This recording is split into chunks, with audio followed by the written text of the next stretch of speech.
Já, velkomin að Rauða borðinu á þriðjudaginn.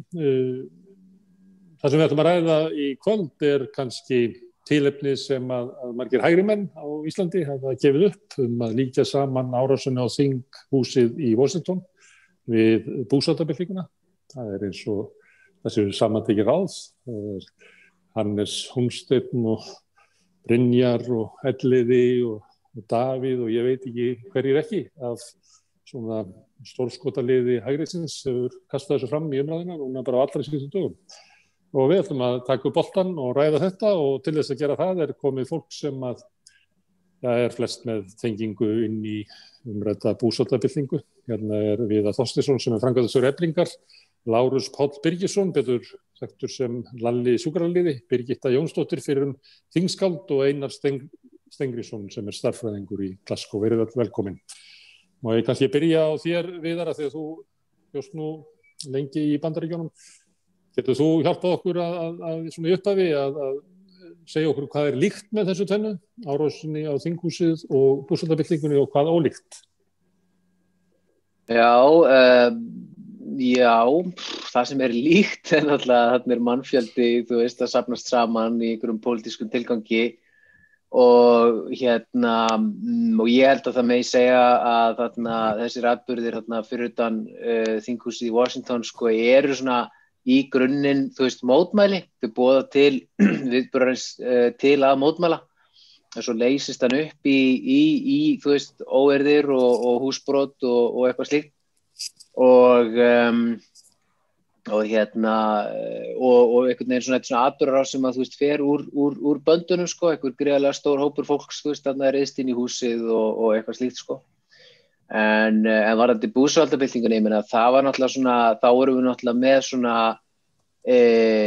hreyfingu sem gekk náttúrulega, þú veist, gekk vikum og mánuðum náttúrulega saman. Ég meina heill vetur var náttúrulega undirlagður og svona upptakturinn sko, þú veist, áður en að það loksins kom til þessara svona kannski meiri, þú veist, átaka og svoleiðis í kringum þinghúsið og líka í kringum þjóðmenningarhúsin í bæ og svona var náttúrulega, þú veist, aðdragandinn var svo langur. Það var búin að vera svo margir stórir útifundir niður á Austurvelli og einhvern veginn svona, það var svo rosalega svona mikil í raun og veru sko hreyfing sem að myndast þarna og það búið að setja líka fram þessar svona kröfur sem eru náttúrulega allar sko algjörlega innan svona ramma, þú veist, viðurkenndra leikreglna lýðræðisins. Þetta eru kröfur sem sagt, þú veist, afsagnir.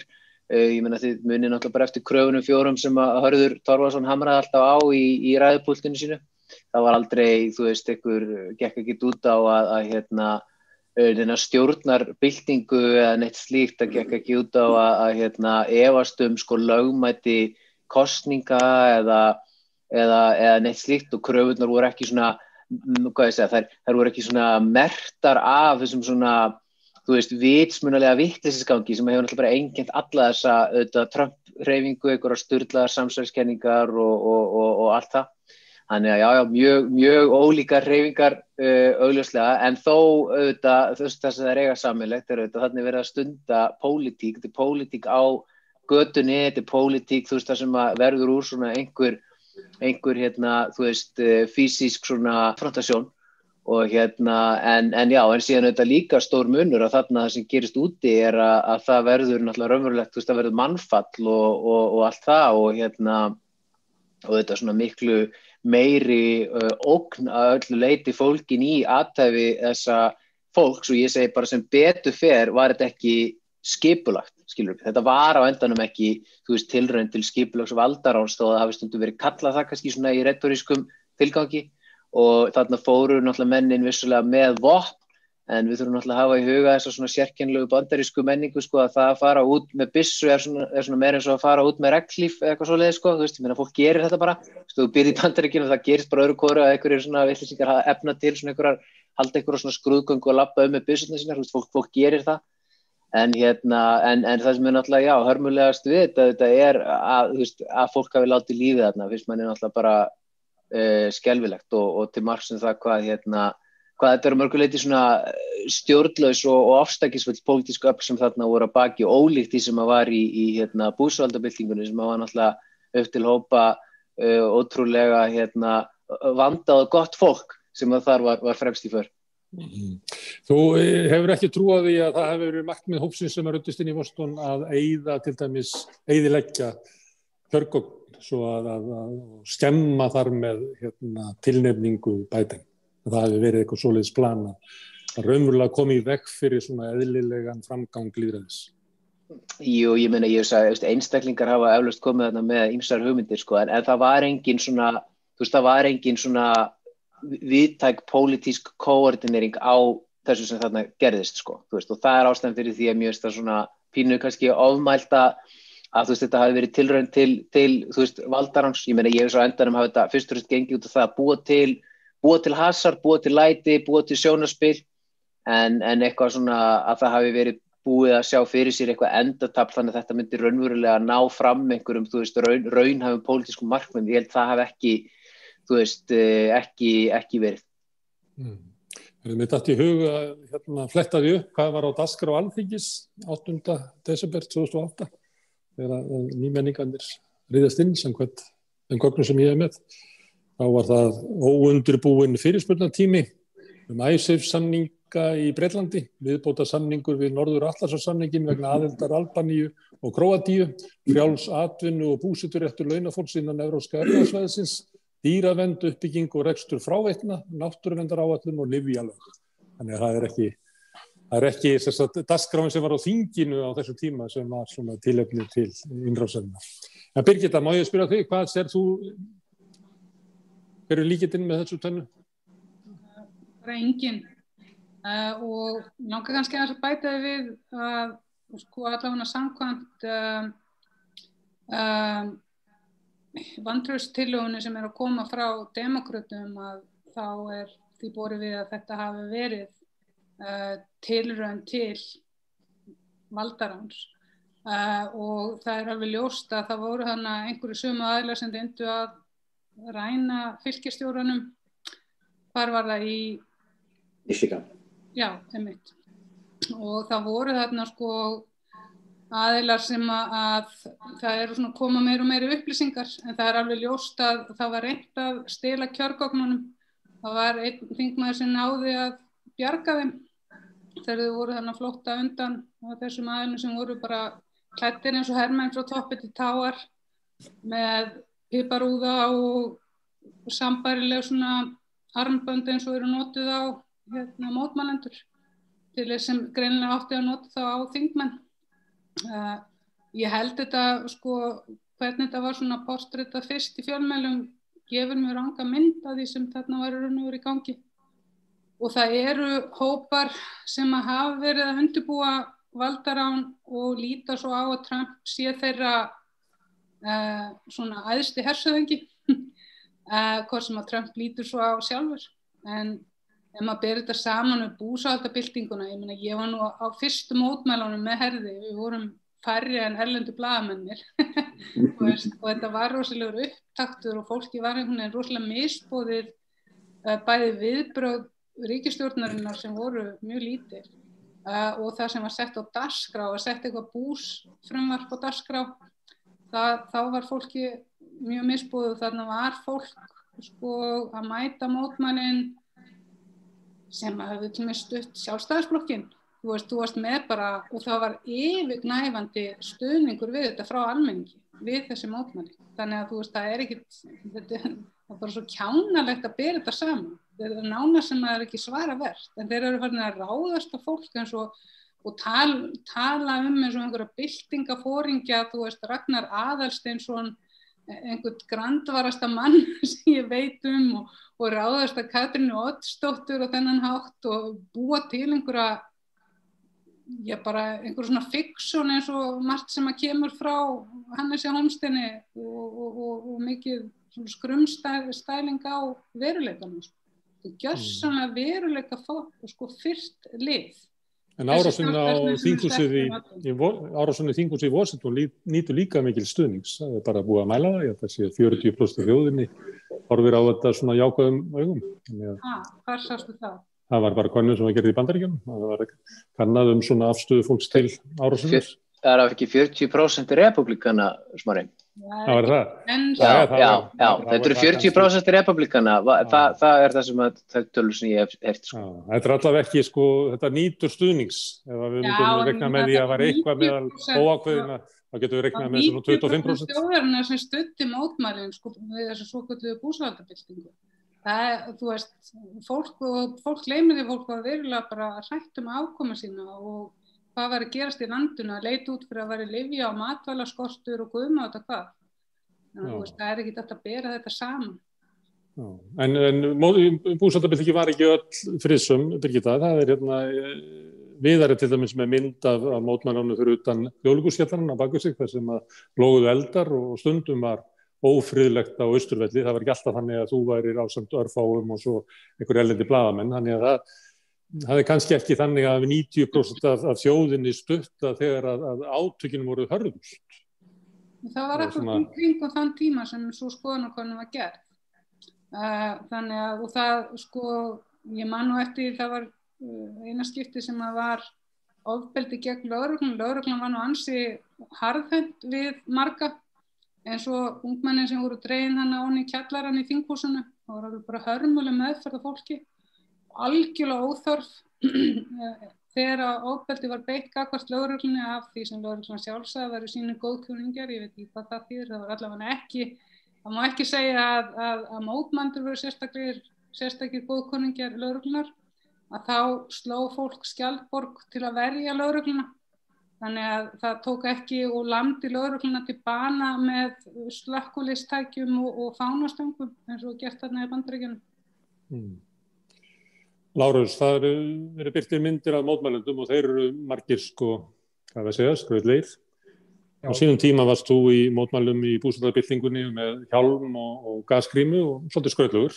Finnur þú til svona einhvern skyldleika með þessum mönnum sem þarna röddust inn? Nei, í raun og veru ekki. Ég held við hefum voðalega lítið sameiginlegt svona á andlega sviðinu, sko. En sko, ég held að þessi umræða einmitt öfgan, þessi öfgi sem að verið að tala ég held við höfum bara öll ólíkar hugmyndir hvað öfgi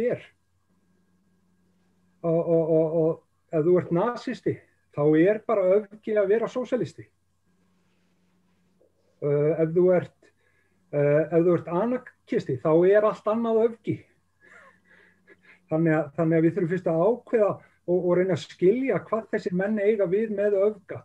Og það sem að ég hef svona komist að þeirri niðurstöðu að þeir eru í raun og veru bara að tala ofbeldi. Eitthvað svona skrílslæti, meiða fólk og eitthvað svoleiðis. Og ég get sagt það bara með fullri samvisku að innan anarkistarhreyfingarinnar á þessum tíma var enginn sem beitti annan mann ofbeldi eða meiddi neitt. Og eitthvað besta komment sem ég hef heyrt kom frá Geirjóni Þórisinni sem var þá yfirlögregluþjónn. Einhvern tímann eftir þetta og hélt hann fund þarna í Sjálfstæðishúsinu þar sem hann var að fara yfir þetta og ég held að það hafi verið svona í fyrsta skipti sem hann sá marga róttæklinga, hann svona misti svolítið virðingu við það en þess að hann fór að búa til þessa grílu. Ég talaði við hann eftir fundinn og sagði við hann að ég hefði setið flesta fundi hérna með anarkistum þar sem við vorum að skipuleggja andófið og annað. Og notabene, við fórum út á öllum öðrum dögum en laugardögum. Hörður Torfason sá laugardagana og við ferðumst alla hina dagana og flökkuðum og brutum og brömluðum hluti. Það ekki ofbeldi að brjóta hluti, þó að margir vilja líta á þannig. Við brutum aldrei hluti sem einhver annar en sá sem átti það skilið fékk. Ég sagði við hann í lok hvers einasta fundar að þá sögðu allir saman í kór við meiðum engan. Og þetta var Saving Iceland liðið, þetta voru anarkistarnir, þetta voru þeir sem þeir voru hræddasti við, sem löggan var hvað hræddust við og var búið að leggja í einelti í fjölmörg ár áður en koma þessari búsáhaldabyltingu. Geirjón segir bara það líklega rétt hjá þér. Þeir meiddu engan. Og ef þú kíkir dómskjöl alla þá sem voru dæmdir eftir þetta, þá hvergi að finna einhver alvarleg ofbeldisverk gagnvart fólki. Þannig að þetta er bara eina af þessum grílum sem búin til í pólitískum tilgangi og ég hreinlega efast það að Hannes Hólmsteinn eða bæjarstjórinn í Vestmannaeyjum trúi þessu raunverulega. Þetta er bara svona pólitísku leikur, þú færð stig út af þetta, þú færð velvild hjá flokksmönnum sem eru með þér í liði og þú færð atkvæði frá fólki sem skítrætt við alla ofbeldismennina eins og mig og aðra anarkista. Þannig að já, ég held þetta sé meira bara vindur úr rassinum á þeim heldur en einhver hugsjónum að þarna hafi átt sér stað einhverjir skelfilegir atburðir. Og það er alveg kómískt að sjá sjálfstæðismenn sem eru með einhverja ógeðfelldustu utanríkisstefnu sem að Ísland hefur, verandi í NATO, takandi þátt í stríðsleikjum út allan heim, murkandi lífið úr fólki, kastandi sprengjum á fólk, gera athugasemdir við það þó einhver kasti eggi og brýtur rúðu vegna þess að hann búinn að tapa aðleigunni. Þetta er hræsni af verstu sort og gaman að pæli þessum öfgamönnum vegna þess að þeir greinilega koma úr öllum flokkum. Ég á ljósmyndir af flokksbundnum sjálfstæðismönnum, grímuklæddum frá Vestmannaeyjum á fullu að taka þátt í búsáhaldabyltingunni. Og ég spurði af hverju þið með grímur? Að það bara ekkert lífin af flokksins að þið sjá okkur hérna. Þannig að það voru sjálfstæðismenn, framsóknarmenn, það voru vinstri grænir, samfylkingin, það voru allir þarna niður á Austurvelli. Þetta var ekki bundið við vinstri menn. Það voru löggur þarna líka sem tóku þátt meðan þeir voru ekki á vakt. Þannig að bera þetta tvennt saman, þessi fasísku öfl í Bandaríkjunum við þessa uppreisn almennings hér á Íslandi eftir alveg skelfilega níðslu, valdníðslu, hroka og dónaskap af yfirvöldum, bara hvernig þeir komu fram, fyrsta lagi bara við eigur okkar. Við áttum þetta drasl áður en það var gefið einhverjum gaurum sem að rústuðu svo algjörlega. Og þeir ætluðu ekki að bera neina ábyrgð á þessu, þeir vildu ekki viðurkenna að þeir hefur gert nein mistök eða neina vitleysu. Stefnan sem að ég túlka sem öfgastefna, þessi nýfrjálshyggja öfgastefna. Ef ég öfgamaður fyrir það að vilja gott heilbrigðiskerfi, félagslegt réttlæti, þá ég bara alveg tilbúin að taka það að vera öfgamaður. En hvað má þá kalla þá sem að vaða upp í gegndarlausum kapitalisma sem skilur eftir sig sviðna jörð út allan heim? Hvað eru þeir ef ég öfgamaður? Heyr, Lalli, ég ætlaði bara, heyr, sko, og bara mjög mikilvægt að gera greinamun á, sko, ofbeldi gegn lífi og limum fólks, sko, versus það sem við köllum, beinar aðgerð, direct action. Þegar þú ert í direct action og stundar beinar aðgerðir eins og fólk var að gera á Íslandi, ákveðin hópur í búsáhaldabyltingunni, Saving Iceland og fleiri sem á endanum síðan auðvitað bara leiddu atburðina í búsáhaldabyltingunni og eiga bara heiðurinn af því að mörguleiti að hún skilaði þeim árangri sem hún þá náði. Það bara allt önnur nálgun. Auðvitað það konfrontasjón, auðvitað ertu að ögra. Þú ögrar valdinu, þú ferð á staði þar sem kannski búið að segja og meir ekki vera og eitthvað svoleiðis og já, þú kannski, brýtur einhvern efnislegan hlut, en þú ert ekki til þess að ógna lífi og limum fólks með því að benda með byssu á það eða vera í handalögumálum við það. Já, gott dæmi það. Ég flutti örugglega 2 ef ekki 3 ræður á þessu tímabili, öskrandi eins og brjálæðingur yfir líðin. Haukur Hilmarsson heitinn fór upp á Alþingishús og hengdi bónusfanan og ég trúi því að hans aðgerð hafi skilað meiru heldur en allt það sem ég sagði þennan vetur. Bara flottasta direct action aðgerð Íslandssögunar og auðvitað var hann að brjóta lög, skilur, auðvitað mátti hann ekki fara upp og það má ekki, skilur. Hann var að gefa einn fingurinn og hann gerði það svo snyrtilega að allir tóku eftir, handtekinn síðan eftir það. Þá það sem að mótmælinir fara þarna upp á löggustöðu og ætla að frelsa hann, sem tókst á endanum. hann fær dæmdar bætur fyrir þessa handtöku. Sumarið 2018 fékk ég 500.000 í miskabætur frá ríkinu fyrir þessa skýrslu sem að Geirjón Þórisson skrifaði. Og ég held að séu komin að vel á 2 tug manns sem voru nafngreindir í þessari skýrslu sem send var á fjölmiðla sem hafa fengið bætur og þetta hefur kostað ríkið fleiri milljónir miskabætur fyrir það sem lögreglan gerði. Ógíslega hafa ekki fengið bætur út af því að það sem var skrifað í þessari ógíslegu skýrslu var bara með ólíkindum. Já, fékkst þú pening? Ég fagna því að þú hefði fengið einhver pening en ég fekk enga bætur. 500.000 maður. En má ég bara segja eitt áður að maður segja og þetta gleymist svolítið sko að ríkið hefur verið margdæmt fyrir þessa atburði bara sem bara lögbrjótur, það bæði lögregla, það brotið á réttindum fólks. Eru þeir öfgamenn eða er það ég? Mér langar bara að benda á eitt sko, sem að þú veist, ég náttúrulega ekki tekið undir allt sem þú sagðir og var talsmaður Saving Iceland á tímabili og var sagt að ég myndi aldrei nokkuð tímann, ég væri bara sko, myndi aldrei fá vinnu aftur á Íslandi út af því ég tengdist Saving Iceland. En sko, mótmælum á Íslandi líkjast meira mótmælum með Hvíta-Rússlandi, þar sem fólk enn og það er rosalega lítið fjallað það. Það er alveg stórkostlegt að sjá andof almennings þar gera þennu og einræðinu. Og síðan er verst að hafa það í huga að sjálfstæðismenn eru nú hvorki meirni minna í í samstarfi og flokkasamstarfi við repúblikana og alls konar ráðherrar og þingmenn hafa mætt á þessa ráðstefnu repúblikana og tjáð sig þar og margir þeirra hafa tekið undir með stefnu Trump. Þannig að þeir ættu nú bara aðeins að líta í eigin barm á þeirra ábyrgð með því að vera að gefa undir fótinn þeim ógeðslegu hlutum sem hafa komið upp úr fráfarandi forseta Bandaríkjanna.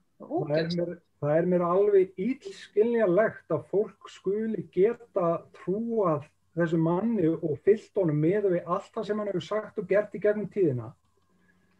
Þetta er eins fasískur maður eins og hann getur orðið, algjörlega fyrir allan peninginn og sálfræðin á bakvið það hvernig hann hagar sig, hvernig hann vinnur.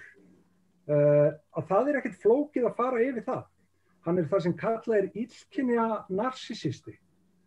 Og þetta er hugtak sem að maður finnur upp eftir seinni heimsstyrjöldina, þar sem hann fer að reyna að grafast fyrir það hvað gerir menn illa, af hverju gátu menn verið svona illir í seinni heimsstyrjöldinni, útrýmingin og allt þetta. Og hann rannsakar þetta og finnur út þennan illkynja narsisista og Donald Trump hefur öll einkenni illkynja narsisma. Hann er búinn til úr sama efni og verstu einræðisherra sögunar. Það eina sem að hefur stoppað hann er lýðræðishefði í Bandaríkjunum. Að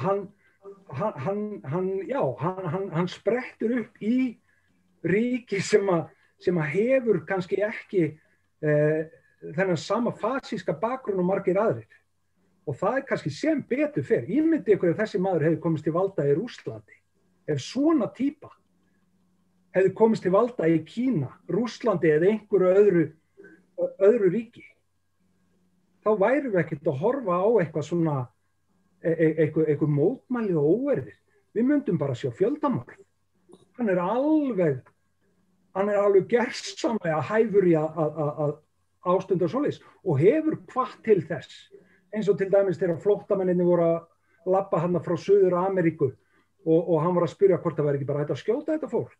Og hann var að benda, þetta eru bara konur og börn og megum ekki drepa það, bara ekki hægt að skjóta þau í fæturnar. Þetta bara segir hann. Ok, við skulum halda áfram með sálgreiningar og Einar, hvað gengur sjálfstæðismönnum til með því að líkja þetta? Þetta er náttúrulega, kannski er ekki ætlast til þess að sé neitt sem að trúir þessu, eða kannski sá sem að vill trúa þessu. Hvaða tilgang hefur þetta kastað þessu inn í íslenskan samtíma? Er þeir að grafa undan svona lögmæti einhvers? Er þeir að grafa undan, þetta er ju Sólveig Önnu, lítar það sem ógna því? Hvert er pointið þessu sagt þess? Ég held að markmiði hversu vel þetta fólk sko meðvitað eða það sé hvort að það bókstaflega að þetta skipulegg, þetta sem ég held ekki að sé, en markmiði örugglega bara það sama og hjá trumpistum í Bandaríkjunum. Það að grafa undan tiltrú á það sem að fólk ætti að vita staðreyndir og búa til lygar í staðinn sem að henta þessu liði. Þetta snýst ekki neitt annað, þar að segja að það markmiðið að sverta andstæðingan og ljúga upp á það. Ég hygg ekki að kalla þetta lygaherferð þegar að vera að bera saman búsáhaldabyltinguna eða nýmenningan eða ræðu Katrínar Oddsdóttur á Austurvelli við það sem gerðist við þinghúsið. Markmiðið bara þetta að gera óvininn að djöflinu.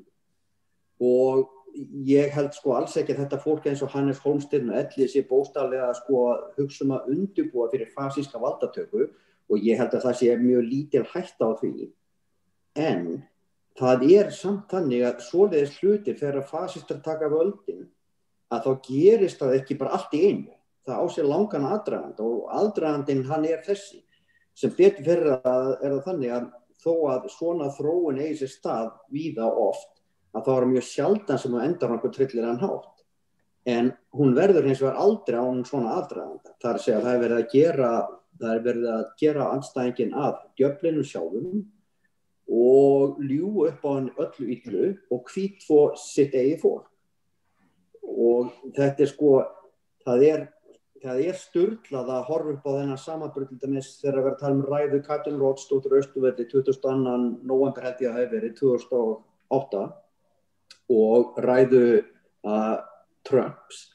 Hér sko 30 námsmaður sem var bara nánast alveg óþekkt manneskja á Íslandi, þar að segja alls ekki valda eða áhrifamanneskja sem heldur finna reiðilestur. Allir sjá að þetta manneskja sem bara ofboðslega reið. Hún talar að bera fólk út úr valdastofnunum og þá verið að reyna að túlka það sem svo að hún hafi verið að hvetja til þess að væri bara beitt ofbeldi sem að einhvern dettur í alvöru sem hugsa málið og sem að fylgdist með þarna að hafi verið raunin. Það verið að bera það saman við hvatningar Trumps. Semst manneskja í hreyfingu það sem var ekkert af forystufólkinu í þessar hreyfingu, ekkert af því fólki sem nokkuð tíma var einhvers staðar áberandi í búsáhaldabyltingunni, hvatti nokkuð tíma til ofbeldis, aldrei. En hins vegar vitum við það alveg að þetta fólk sem réðst inn í þinghús, stórir hópar fylgjenda Trumps, fólk sem þekkt fyrir að beita ofbeldi. Það beitti gríðarlegu ofbeldi í þinghúsinu og það var sennilega bara heppni ekki fór miklu verri en það fór. Og þegar verið að tala ábyrgð Trumps sem að hægri menn hér eru margir að reyna að fara að segja að ekki svona kalla þetta hægri menn, þetta engin hægri mennska, þetta bara hálffasískur áróður. Það sem verið að reyna að bera blaka Trump og halda fram hann sagði nú ekkert sem að ættir að tala sem hvatningu til þess að ráðast á þinghúsi. Það svona svipað að segja og ef að Steingrímur J. Forseti þingsins stæði á svölum þingsins og héldi ræðu yfir stórum útifundi sem hann hefði boðað til á Austurvelli og talaði það að nú þyrfti aldeilis að kynda undir logum baráttunnar og blása eld í glæðurnar og fólk þyrfti nú að fara og tala við fólki sem byggja timburhúsunum í Grótaþorpinu og velja því undir uggum. Ef hann hefði talað á þessum nótum, vitandi að líðurinn var á leiðinni með bensínbrús og elspýtur upp í Grótaþorp, að þá dytti engum í hug annað en halda fram að hann hefði verið að hvetja til ofbeldis.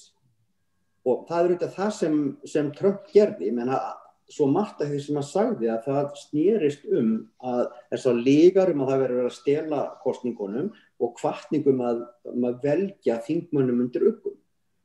Og munurinn sá að hér verið að bera saman sem sagt háskólanemanda sem algjörlega valda og áhrifalaus sem heldur rosalegan reiðilestur, hefur aldrei fyrr síðan svo ég veit til nokkur tíma að tala svona harkalega og hins vegar valdamesta mann ríkisins sem þar að auki æðsti yfirmaður Heraflans sem að bókstaflega að hvetja fólk þótt óbeint sé til ofbeldis.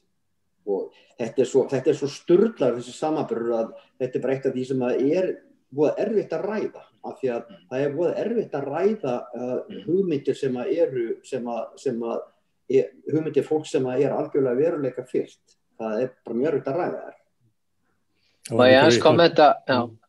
Ég ætla bara að segja, taka undir þetta Einara, þetta náttúrulega bara svo ótrúlega svona yfirgengilegt að þú veist þessi verið að halda þessu fram, en þetta náttúrulega verið að segja þetta einmitt, þú veist, líka út af því, ég meina þetta er frálegt og fjarstækjandi, það er einmitt líka ástæðan fyrir því að þeir eru að segja þetta og þeir eru að segja þetta til þess að svona reyna á svona ákveð bara þanþol umræðinu, þeir eru að sjá bara hvað geta komist langt í því einmitt að svona sverta þennan sko merka viðburð sem ég held að öll svona umbótasinnuð öfl á Íslandi, þú veist, yfir stórt sko pólitískt spektrum náttúrulega tengja mjög sterkt við sem er búsáhaldabyltingin og allt það á Íslandi. Og það sem mér fannst áhugavert við þessa orðræðu valdsins sem að birtist í kringum þetta og sem að Smári svona einmitt að leggja út af í þessum þætti, sko, að það kemur mér náttúrulega ekkert á óvart að svona dæmigerður svona einhver, þú veist, svona kaldastríðsbulla eins og Hannes Hólmsteinn sem náttúrulega bara alltaf að leita sér að einhverjum ódýrum tækifærum til þess að sverta óvinni sína og bara vinnur þannig og bara alltaf gert það. Það kemur mér ekkert óvart. Það sem kom mér meira óvart var það að sjá Jón Þórisson ritstjóra Fréttablaðsins setja þetta fram í leiðara. Það þóttu mér svona aðeins meiri tíðindi vegna þess að ég held að hann sé svona fulltrúi afla sem að sko vilja telja sig vera svona meiri svona hófsamari og svona stofuhæfari einhvern veginn í pólitískri umræðu á Íslandi heldur en Hannes Hólmsteinn og Jón Þórisson og Fréttablaðið í dag skulum hafa það í huga en náttúrulega málgagn Viðreisnar og rauninni meira en það. Ég held að svona kapitalið á bakvið Fréttablaðið kapitalið sem stjórnar Viðreisn bara tiltölulega beint og mér finnst það mjög mikið áhyggjuefni að sjá hvað þeir eru tilbúnir á þeim bæ að ganga rosalega langt í þessa átt og ég sé þetta sem svona til marks ákveðin svona gagnbyltingar hug sem að núna mjög sterkur hjá íslensku auðvaldsstéttinni. Það orðið svo langt liðið að það voru svona þessi stóru mótmæli og viðburðir þar sem að almannavaldið á Íslandi sýndi bara klærnar í eitthvað sem hefur ekkert sést sko áratugum saman í raun og veru á Íslandi og svo erum við almennt með þetta pólitíska landslag sem náttúrulega meðal annars út af sko þessu ríkisstjórnarmynstri hefur svona einhvern veginn dulið og svona sefjað sko andstæður og svona allan svona brott og allt slíkt sko og þeir eru að tala inn í þetta umhverfi til þess að sjá bara getum við ekki bara slögt neistan algjörlega, getum við ekki bara sannfært alla það núna á Íslandi að þessar tilraunir sem voru gerðar fyrir 10-12 árum að þær séu einhvern veginn svona skrifaðar út úr sögunni sem bara einhver svona, þú veist, einhver vitleysis-gangur sem sagt jaðarhópa. Og ég líka vil ég bara nefna að við skulum hafa í huga náttúrulega að ein arfleifð sko búsáhaldabyltingarinnar svona óbeint má segja ákveðni leiðtogar auðvitað í verkalýðshreyfingunni. Sólveig Anna og Ragnar Þór það bæði sameiginlegt og reyndar Vilhjálmur Birgisson líka voru öll virkir þáttakendur í þeim mótmælum ýmist með því að halda ræður á Austurvelli eða vera sjálf í beinum mótmælaaðgerðum og svona. Þannig að það alveg svona augljóst hvernig verið að tala inn í samtíman bæði svona symbolst og raunverulega og ég hef þungar áhyggjur af því að sjá að hvað þetta orðið svona útbreitt og leyfilegt að leyfa sér að tala á þennan hátt og svo minnir þetta maður náttúrulega líka á það hversu mikill auðvaldsflokkur Viðreisn raunverulega sem kannski efni í aðra umræðu. Og tökum það örgulega fyrir seinna. Besta við þetta að þetta mun líklega takast hjá þeim. Bara eins og með annað. Sjáðu bara lætin 49 NATO. Ég hef ekki hitt marga Íslendinga sem eru hrifnir af hernaðarsamvinnu eða vígaferlum út í heimi. Við erum samt ennþá í NATO og þetta bara eitthvað svo eðlilegt í dag. Bara svo eðlilegt fyrir fólk Íslendinga. Við erum bara þarna, þannig að það nákvæmlega búið að beita þessari taktík. Innan trillta skríl sem réðst á þinghúsið 1949 og löggan sem betur fer með harðfylgi á samt nasistum Íslands náðu að berja þennan skríl niður. Og ég bara get ekki séð að þessi umræða komið til með enda einhvern veginn öðruvísi. Eftir 100 ár þá voru líklega bara munað eftir þessu sem þessum skríl.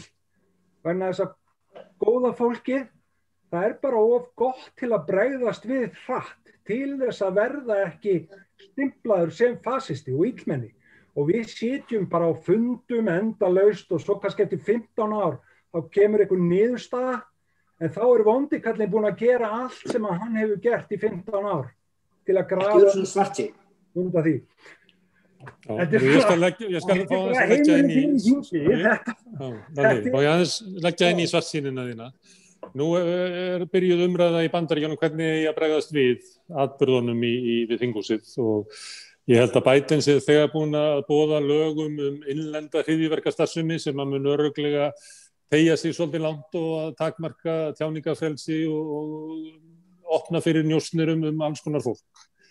Og það verður örugglega eitthvað af svona brimvörðum bílum og aukin vopnvæðing til þess að verja byggingar og ráða fólk og annað slíkt. Hægrimenn á Íslandi, þeir tala og fara bara strax í það að reyna að finna bitu. Við eigum nákvæmlega samskonar atburð bara fyrir 12 árum síðan. Eigum við ekki að fá svona dót líka, Birgitta?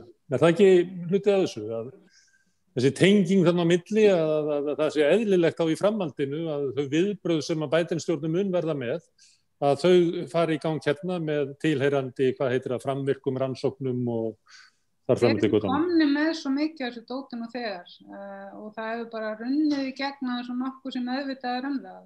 Ég get alveg sagt það, Birgitta, þau vilja örugglega meira, sko. Það er ekki þannig að þessu komið það mikið að þessu. Það er alltaf meira, en sko það sem ég held að sé, það sem ég finnst mjög jákvætt við þessa árás, að það sýnir það að árásin á Ragnar og Katrínu Oddsdóttur sýnir bara svart á hvítu, eru drullu hræddir við þann meðbyr sem nú er komin með stjórnarskráni sem var rænt af okkur. Þegar einhvern veginn var valdarán, þá var það valdaránið út af því að nýja stjórnarskráin hefði svo sannlega breytt stjórnarfarinu í grunninn hér. Þannig að það er alveg augljóst með að Sjálfstæðisflokkurinn og Viðreisn, ég var ekki meðvituð þetta, ég fylgi svo lítið með hver er hvað, að þetta fólk er skítrætt bæði við verkalýðsforystuna og þann gríðarlega meðbyr sem að stjórnarskráin er að fá meðal annars hjá ungu fólki. Þannig að við skulum bara líta þetta sem frekar jákvætt, því að þeir eru komin í svona skítaaðgerðir, þá eru þeir hræddir. Þeir eru bara litli hræddir kallar sem hafa alltaf fengið sínu fram og það eru bara breytast. Og ég myndi bara líta þetta sem svona heilbrigðismerki að við erum að ná einhverjum árangri með bæði verkalýðshreyfingunni sem er eitt af jákvæðasta sem kom út úr búsáhaldabyltingunni, að það var að við fengum mjög öflugt fólk inn í bara algjöra byltingu inn í verkalýðshreyfinguna og síðan að Katrín Odds með mjög mörgum góðum félögum í stjórnarskrárfélaginu bara hafi tekist algjör kraftaverk, þannig á stjórnarskráni svona mikið á dagskrá og inn í meðvitund almennings. Já, ég ætla að skjóta þín inn áðan að ástæðan fyrir að Ragnar Aðalsteinsson að tekið sem dæmi var að hann var satt í vikulókunum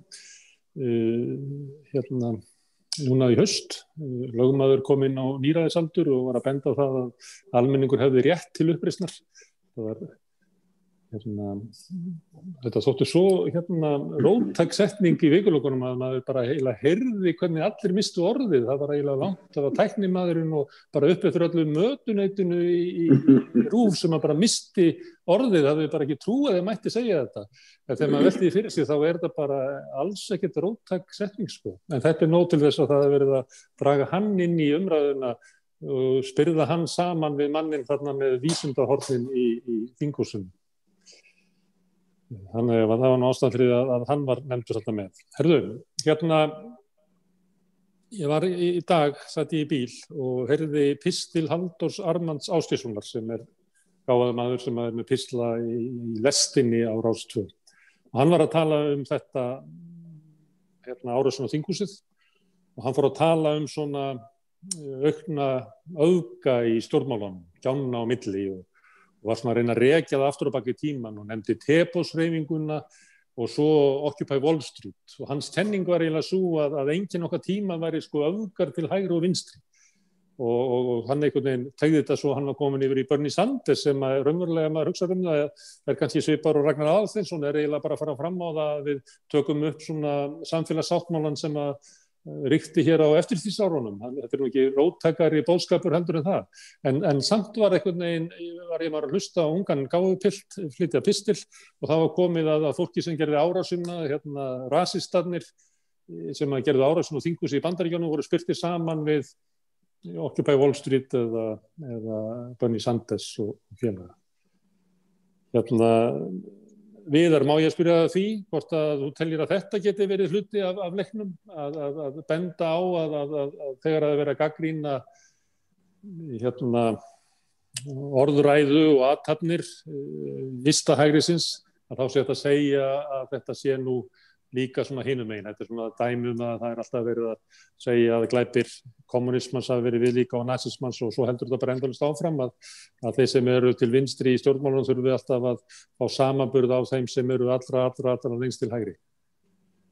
Já, þetta er bara svona klassísk svona klísja og mjög þreytt og yfirbörskend og mér finnst það ótrúlega hvað þetta hefur alltaf hvað er ótrúlega hægt að komast upp með þetta, að skrifa eins og segir svona pistla sem lítið út fyrir að vera gálegir, sem verið að tala um þessa skeifu kenningu eins og hún kölluð, eitthvað svona öfgarnar til hægri og vinstri, þær mætast og því þær eru ekki svo ólíkar, Ég aðhyllist aðra kenningu sem fiskiaugulskenningin og hún þannig, að því meira svona vægi sem hún setur á miðjuna og miðju stjórnmálana og sækir inn á hana og dýrkar hana og talar um að það er svona leiktjöld eðlileikans sem að þar eru viðhaf, þá ertu einmitt að ala undir öfgahægrinu.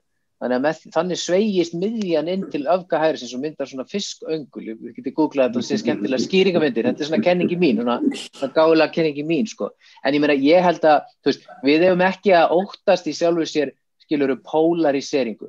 Við eigum ekki að þegar verið er að tala um það, þá svona fyllist ég alltaf tortryggni, á vissan hátt og ég líka svona vara svolítið við því að það er þægilegt að trúa þessu, það er þægilegt að trúa því að leiðin fram á því sé í gegnum með mitt svona hófsemi og milliveg og eitthvað svoleiðis. En það verður aldrei þannig á meðan að við búum í þessari grunn samfélagsgerð sem við búum við, sem er í eðlisínu byggð á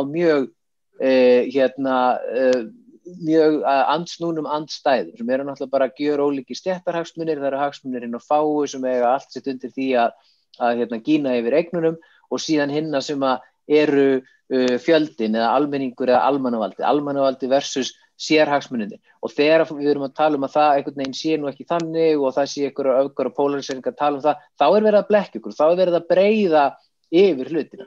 Þannig að svarið er ekki þegar að kemur upp þegar við fyrir að tala um hluti eins og ofbeldi eða öfgar eða óeirðir eitthvað því. Þá er svarið ekki að tala um að þessi okkar afstæða allt er að falla í ljúg og löð. Við eigum að bara bregðast við því og hugsa taktískt og strategískt og skipulega út frá okkar prinsipum það hvernig við getum tekið frumkvæði og hvernig við getum beitt okkur og verið fremst í flokki þegar að svoleiðis moment og aðstæður skapar, sem náttúrulega það sem að Lalli var að tala um hérna í byrjun, hann var að lýsa því hvernig, hópar, bæði stórir og smáir hópar fólksina í íslensku búsáhaldabyltingunni bara komu saman og skipulöðu sig á bara, pólitískan hátt og algjörlega aðdáunarverðan hátt og náðu með því bara árangri sem er bara sögulegur. Og það er það sem við eigum að gera, ekki að óttast átök eða konfrontasjónir eða eitthvað slíkt, bara mæta vel undirbúin og skipulöð til leiks þegar það er aðstæður myndast.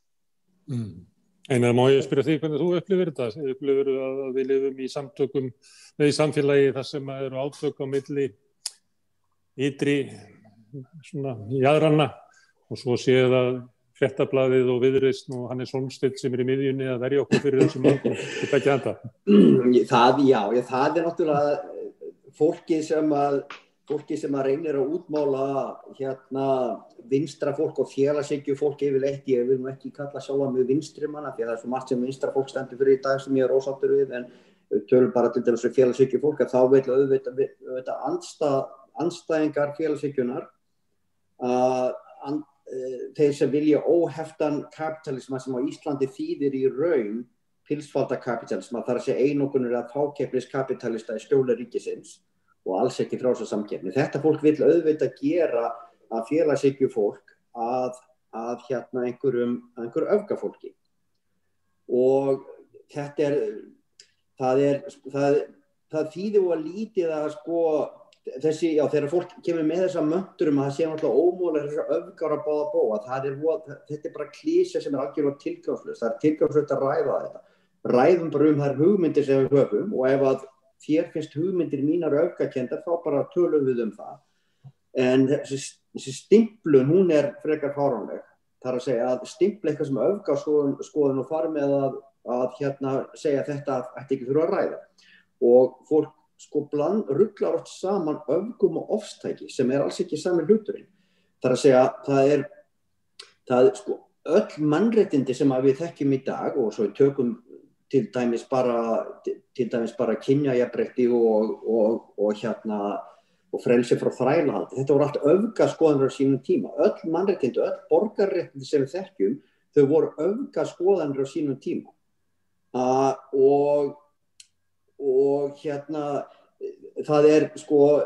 þessi stimplu, þessi skautun sem verið að búa til, að það skiptir ekki miklu máli hvernig stillt upp.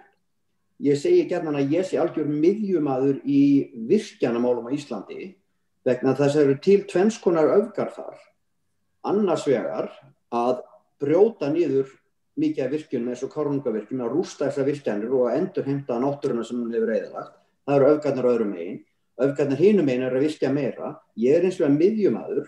Ég vil ekki brjóta neina virkjanir en ég vil heldur ekki virkja meira. En samt mín afstaða vil ekki virkja meira, hún gætna stimpluð sem öfgaafstaða. Þannig að þetta alltaf spurning hver hefur skilgreiningavaldi og hver hefur textað tróða sínum skilgreiningum ofan í koki á þeim almenningi sem að hugsa ekkert rosalega mikið þetta en gleypi klisjum. Þá eru að komin að því svipað og Lalli var að segja áðan að kannski bara vinnur valdið alltaf á endanum og vinnur söguna. Bara eins og búlíin í skólanum, bara tuttin í skólanum. Ég var nú í Fellaskóla sem barn og það voru margir villingar þar, meðal annars ég. Og maður bara gekk upp á lagið eins lengi og maður fékk ekki kjaftinn. Eina leiðin til að stoppa búlíin í skólanum var að sameinast hópur og taka hann bara í gegn og tuska hann aðeins til. Og hann var bara oftast í friðs eftir það. Veitu, þetta að segja satt, var það ekki að fara til skólastjórans og treysta á... Alveg yfirvaldið. Já. Og allir vinir og... Já, ég meina, já. Nei, Þú sagðir áðan, Lalli, að það hefði ekkert breyst. Má ég spyrja þig, hvernig horfur á svona næstu ár og áratugi? Horfur svona aðeins fram á veginum? Það eru átök í samfélaginu, það eru átök út allan heim. Í hvaða tíma erum við að fara? Erum við að fara í tíman það sem að valdi mun alltaf vinna hvort sem en muni svona fórna sér í einhver mótmæli og verða barðið niður og fara svo heim og sleikja sárin en ekkert mun breytast? Já, það er svona, þetta skiptist í tvennt. Það er annars vegar svartsýni Lalli sem að bara sér dauðan og djöflin í þessu öllu saman. Svo er alltaf eitthvað bjartsýni þarna líka, Það sem að ég myndi vilja sjá lýðræði. Það væri til dæmis alveg beautiful ef að Ísland því lýðræðisríki. Og nú eru kannski einhverju, erum við ekki lýðræðisríki? Það var nú ágætis forsætisráðherra einu sinni, ritstjóri og seðlabankastjóri, sem að var öskrað á af einhverjum afturhaldskommatitnir á þingi. Er ekki lýðræði hér í þessu landi? Og hann svaraði bara, nei, hér er þingi. Það er alveg hárri, ég er ekki sammála honum oft. En þarna hitt hann bara alveg naglan á höfuðið. Hér er þingræði, við vitum ekkert hvað raunverulegt lýðræði er. Við þekkjum ekkert og þetta endurspeglast kannski langbest í orðum bæjarstjóra Vestmannaeyja núna daginn, Elliða, hvernig orðaði hann þetta? Já, lýðræðinu væri nú hætt búið ef að lýðurinn tekur völdin.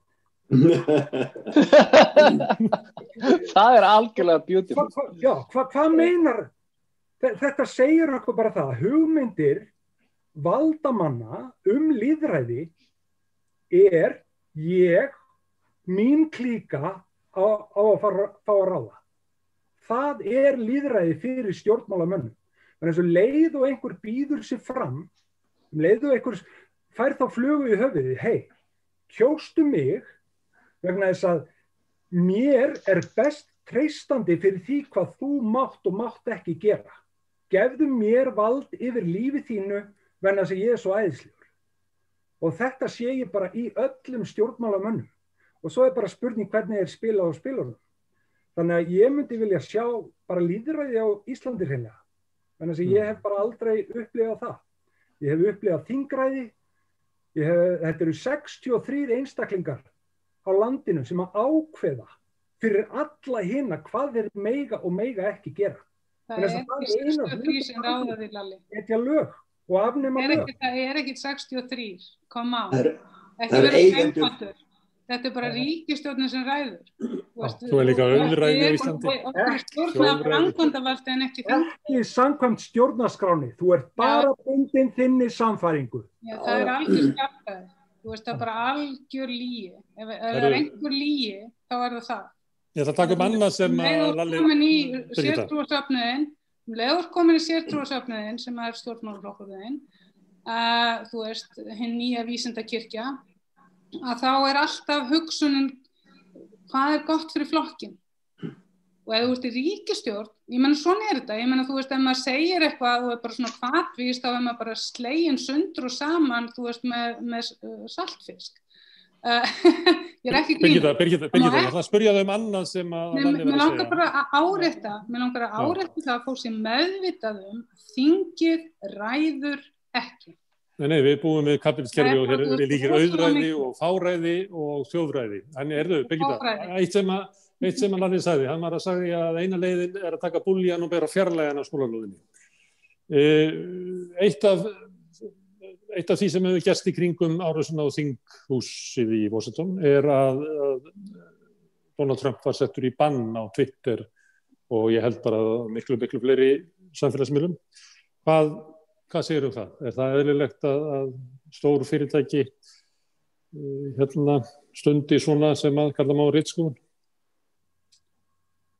Mér finnst það ógeðslega fyndið að fólk er að væla yfir því að það sé verið að taka af forseta Bandaríkjanna tjáningarfrelsið. Það er bara algjört bullshit út af því að hann er með bara heima hjá sér. Aðstöðu til þess að vera með blaðamannafund sem allir blaðamenn frá stærstu fjölmiðlum Bandaríkjanna koma og hlusta á hann og bera áfram í fjölmiðla sem hann er að segja. Þegar kemur að Bandaríkjunum, við áttum okkur kannski ekki alveg oft á því hvað eru miklir absolutistar varðandi tjáningarfrelsi. Þar máttu bera fram hatursorðræðu og svo framvegis. Og það er bara hluti af þeirra stjórnarskrárvörðu réttindum. Og þú þarft ekki endilega nokkuð tíman þú þarft ekki að mæta fyrir dómstól fyrir að segja, þú þarna... Má ég aðeins skjóta inn, Birgitta? Ég er ekki að spyrja hvort það hefur verið tekið út eitthvað eitt eða tvö tvíst. Það var bara tekin út af... Já, ég meina, það er svona ritskoðun, það hefur verið að spá fyrir hvað muni segja í framtíð. Sem eru blaðamenn sem hafa verið teknir út og yfirleitt ertu tekin út, það er mjög auðvelt að vera tekin út bæði Facebook og Twitter ef að hér nýnasista ákveða að þeir vilji ekki að þú sért að flytja fréttir að eða stórfyrirtæki sem að tengjast meðal annars njósnaðinnan í Bandaríkjunum. Þannig að ég fullt af vinum sem alltaf verið að taka út á Twitter. Þegar að forseti ríkis og það hafa aðrir valdamiklu menn verið teknir út á Twitter í öðrum löndum sem hafa verið kynda undir ofbeldi. Þannig að þetta er einkafyrirtæki og það ræður bara hverja það hefur inni eða úti. Og þú ert sátt við það. Mér finnst bara að þurfi að vera skýra reglur og það er ekki, mér finnst bæði Facebook og Twitter vera bara að gera eitthvað random. Og þeir eru ofta að taka bara út fullt af fólki á Twitter og svo er bara, það veit enginn þú fær enga skýringu sem notandi, segur búin að byggja upp fullt af following, fullt af fylgjendum og er búin að vera þarna lengi og þetta skiptir miklu máli að ef það er enga leikreglur, ef það er ekki skýrt, þá er það fáránlegt. Þannig að mér finnst ekkit alvarlega að Trump hafi verið tekinn út eða vinur minn Barrett Brown, Einar, hvað segir þú Ég hef mjög miklar efasemdir skynsemina í þessu. Það er ein hliðin á þessu er hvort að þetta ætti að mega eða ekki og það frekar fáránlegt að vera að ræða það sjálf, þetta eru einkafyrirtæki sem ráða þessu og mér finnst fáránlegt þegar Facebook að henda fólki út fyrir að birta nokkra nektarmyndir. Ég sé engan mun á því sjálfur sér á þessu. Mér finnst hins vegar, ég hef miklar efasemdir skynsemin í þessu, af því að það alveg ljóst að Trump hefur alla möguleika sem hann kærir sig til þess að tjá sig þannig öll heimsbyggðin fá að frétta því eins og Birgitta var að tala Hann getur líka bara sett upp sína eigin vefsíðu og henni dreift af milljónum eða 20 milljóna allan heim, öllu sem hann segði þar. Hann getur þess vegna fengið klukkutíma pláss á sjónvarpsstöð sem að horfa 10 milljóna á í Bandaríkjunum með einhver fyrirvar og sagt það sem sýnist. Þannig að það þess vegna ekki síst sem að mér finnst þetta óskynsamlegt ef að markmiðið var að koma veg fyrir að hann segði eitthvað hættulegt, eitthvað meira hættulegt, vegna þess að hann hefur alla leiðir til þess að gera það hann vil. Og þetta það bara orðið vatn á myllu hans og fylgjenda hans að ofsóknunar gegn honum, þegar maður getur veltið fyrir sig, hvað haldið þið að Trump hefði verið að segja þessa 2 sólarhringa hvað þetta síðan hann var bannaður eða 4?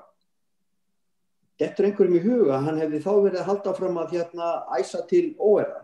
Nei, að hann veit að þá hefði verið settur af. Þess vegna var þetta óskynsamlegt, held ég. Heiðar, var þetta óskynsamlegt? Var þetta andlýðræðislegt? Hvað segir Twitter og Trump?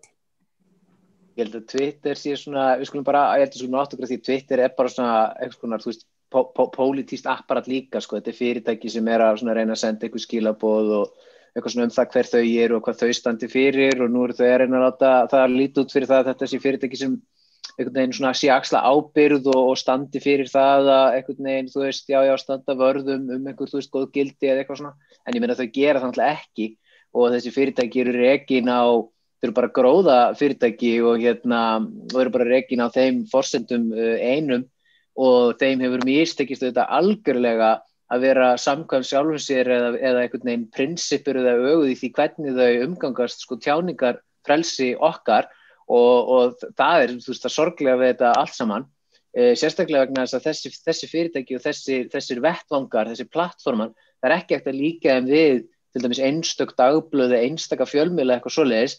Valdir miklu meira, þau í raun og veru, þau ekki bara partur af almannarýminu eða aðgangur af almannarýminu, þau eru orðin almannarýmið í dag. Ef þú kemst ekki inn á Facebook og Twitter, þá ertu bara búin að vera í þessu rafræna almannarými, það er augljóst mál. Ég segi eins og Birgitta, ég meina, ég fylgist með, followa mikið af fólki sem að hefur lent í þessu oft, lendi bara reglulega í þessu, að vera blokkað og verða fyrir alls konar einmitt því að það verið að tilkynna það og svoleiðis að fyrir að stað eitthvað kampæn til þess að reyna að þakka niður í þeim og eitthvað svoleiðis. Þannig að þetta náttúrulega alls ekki eitthvað nýtt fyrir mér að sjá þetta gerast, en mér finnst það aðalega bara hörmulegt að sjá hversu handhafskendan hátt fyrirtækin beita þessu. Ég meina, ég skal bara vera barnalegur, auðvitað finnst mér alveg gaman að sjá Donald Trump greitt eitthvað kjaftsök, ég bara játa það fúslega, en það algjör skortur á raunverulegum prinsipum í því hvernig þessi miðlar umgangast þetta vald og ég held að við eigum að fara að líta á réttindi okkar á þessum miðlum ekki sem viðskiptavinaréttindi heldur sem borgararéttindi og mér finnst þetta að vera enn ein rökin fyrir því að við eigum að þjóðnýta þessa miðla, við eigum að koma þeim undir almanna valdið vegna þess að þeir eru hvað sem orðnir að almanna rýminu, þannig að við eigum að gera tilkall til þess. Það ekki skens að sé hægt. Ég man eftir þegar Twitter tók slaginn fyrir mig þegar bandarísk yfirvöld vildu fá allar upplýsingar mér óaðvitandi í tengslum við Wikileaks að þá var mér einmitt tjáð það að ég sem Íslandingur hef engin réttindi út af því að móður fyrirtækið í Bandaríkjunum. Þannig að meðan að öll þessi fyrirtæki eru með sína landfestar þar, þá ganga bandarísku lög yfir okkur. Og það kannski bara skjóta að Birgitta, mér finnst það að fengi rosalega litla athygli í fjölmiðlum á Íslandi þessi lögsókn sem núna í gangi gegn þessum risum, sem samkeppnislaga dómsmál sem líklega stærsta svoleiðis máli sem hefur komið upp frá því málaferðin gegn Microsoft sem eru komin það ekki næstu 20 ár síðan að það var. og það alveg meira áttar í raun og veru, þú veist, jákvætt finnst mér að sko bandaríska dómskerfi það sem ákveðin hefð fyrir því að vera tilbúin að brjóta stundum upp svona fyrirtækja keðjur, einokunarkeðjur, þannig að það getur verið að það sé, þú veist, einhver leið þar, en þetta auðvitað löng leið, sannlega. Já, mér langar enda samfélagsumræðuna hjá Lalla. Ert þú á Twitter, Lalli? Nei, ekki en Twitter. En á Facebook? Ekki Instagram, ég er ekki neinst, ég er hérna. Þú er bara eins og Trump. Hvað þarf maður að gera? Senda þér SMS? SMS, já, tímaskráin, SMS. Ég vildi nefnilega komið svo að áður en þætturinn klárast og hann að klárast núna því að ég tel að vera eitt af stór afrekum Rauðaborðsins að hafa náð í Lalla sjúkraliða sem ekkert á samfélagsmiðlum. Hérna erum við komin á Zoom í fyrsta skipti og hann að fara að vera sendur út á Facebook og YouTube núna rétt bráðum. En ég þakka kærlega fyrir komuna, Lalli, og vonandi kemur hingað sem oftast og þið hinn líka, Viðar, Birgitta og Einar, og ég þakka hlustendum kærlega fyrir að standa hérna við Rauðaborðið og hlusta á þessar umræður. Á morgun heldur Rauðaborðið áfram klukkan 8, þá ræðum við um stöðu lýðræðisins. Og það Vilhjálmur Árnason, prófessor, sem kemur til mín. Þetta hluti af svona röð sem við byrjuðum á aðvendunni, þar sem við erum að fjalla lýðræðið og það svona, ætlum að tala við einn í einu þá. Svo á daginn þá hefst aftur umræða með fleiri gestum og svo bara áfram og meðan að þörf á. En ég þakka fyrir því í kvöld.